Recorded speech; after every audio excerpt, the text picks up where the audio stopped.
Notes from the Upper West Side, a novel by Dan Wrench.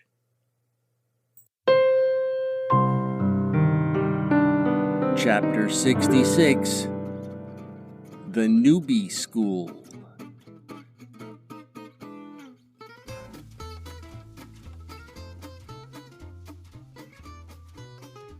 A couple days after I began doing the old dick exercises, the man kegels, I started getting really sore in my cock.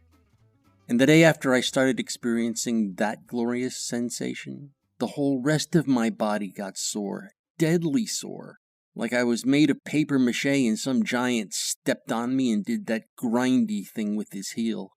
That morning, the morning I started to feel sore all over, that was also the morning the wife dialed up the online credit card statement and saw the charge for my newly bought and until that moment secret payment to the Equibalance Corporation.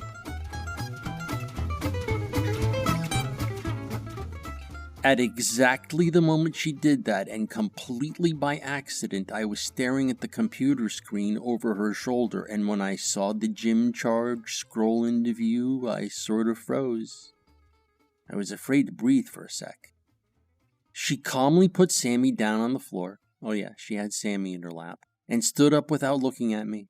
She sighed and said, "Yes, I see it," and went into the kitchen area and put her coffee cup in the sink and split for work. It took her a few minutes to actually split, because to go outdoors she had to wear this head-to-toe overcoat. Remember back when I said Junior and the wait staff of the restaurant at Mohume were getting dressed as Egyptian slaves because the museum's main exhibit was Egypt at the time of the pharaohs? Well, they were still doing that. So Junior had to wear this overcoat on the subway to keep squares from giving her casual feels disguised as accidental brush-ups. "Oh, excuse me."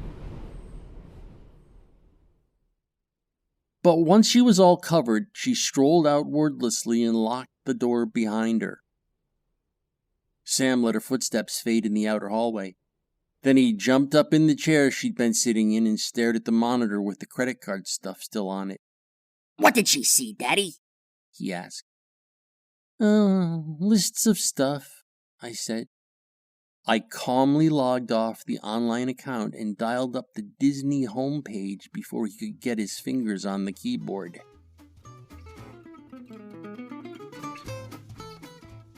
He climbed down to the floor and dashed off. "Time's up!" he cried to Harry, who was still in the boys' room. Maybe Harry had drafted Sammy into acting as his alarm clock that morning. I still don't know for sure. I never followed up. All I could think about right then was Junior saying, "I see it," and immediately walking out. What did it mean? Did it mean I was in for a shitstorm later that night when she got home after stewing about it all day? Did it mean another 6 months of dead-eye stares and one-word sentences like, "Again," and "Yup," and the occasional "Awesome" with the eye roll? Or did it mean she'd finally gotten used to the idea that I was now and then going to spend money on myself without asking her first? Then the boys piled out of their room and began pounding each other with bats made of Smurf, I think.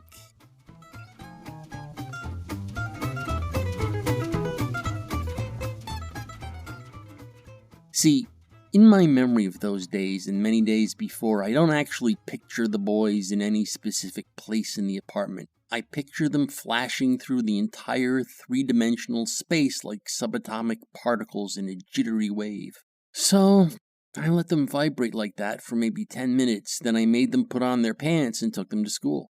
Once they were sitting behind their desks and I had wandered back to the apartment to take the nap I expected to last maybe 3 hours, I took some of those generic ibuprofens and called up Parp to ask him why the Kegels were making the Admiral feel like he'd just been beaten up by a bigger, nastier Admiral. "It's just like any other muscle," he said. "You start out, you overdo it. Then a couple days later you feel like you can't clench without crying for mommy. So, you're saying cut back? Because I'm doing these every time I'm online waiting for a cashier and whenever I'm in the shower. I think I'm feeling it get, bulkier. If it were up to me, I'd just say keep doing whatever it is you're doing, said Parp. The soreness will go away.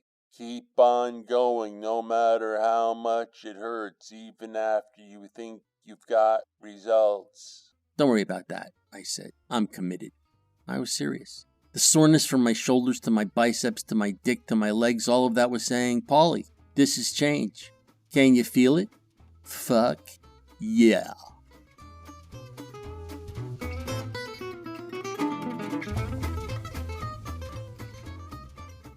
Of course, I couldn't tell Junior about the penile discomfort, but the pain I could tell her about, the pain Terry made sure lived like fire in every other waking cell of my body, Junior was pretty sure it was my comeuppance for the illicit gym expenditure. She didn't say anything about it when she got home that first night. She just sort of left me mystified. Or maybe she wanted to see if I had the stones to bring it up myself.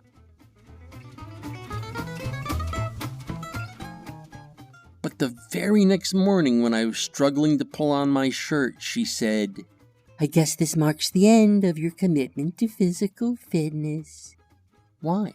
You're really going to keep it up? You suddenly have the discipline to expose yourself to physical pain every day.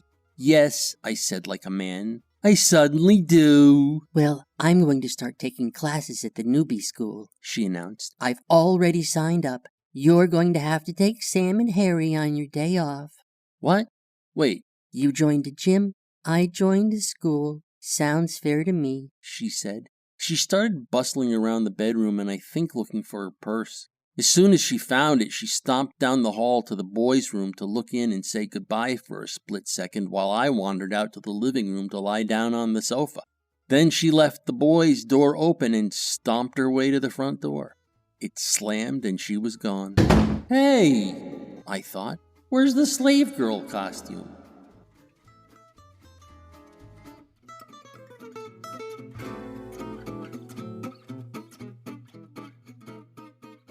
Notes from the Upper West Side is a work of fiction. The people depicted in this work do not exist. Notes from the Upper West Side, copyright 2013 to 2019 by Dan Wrench.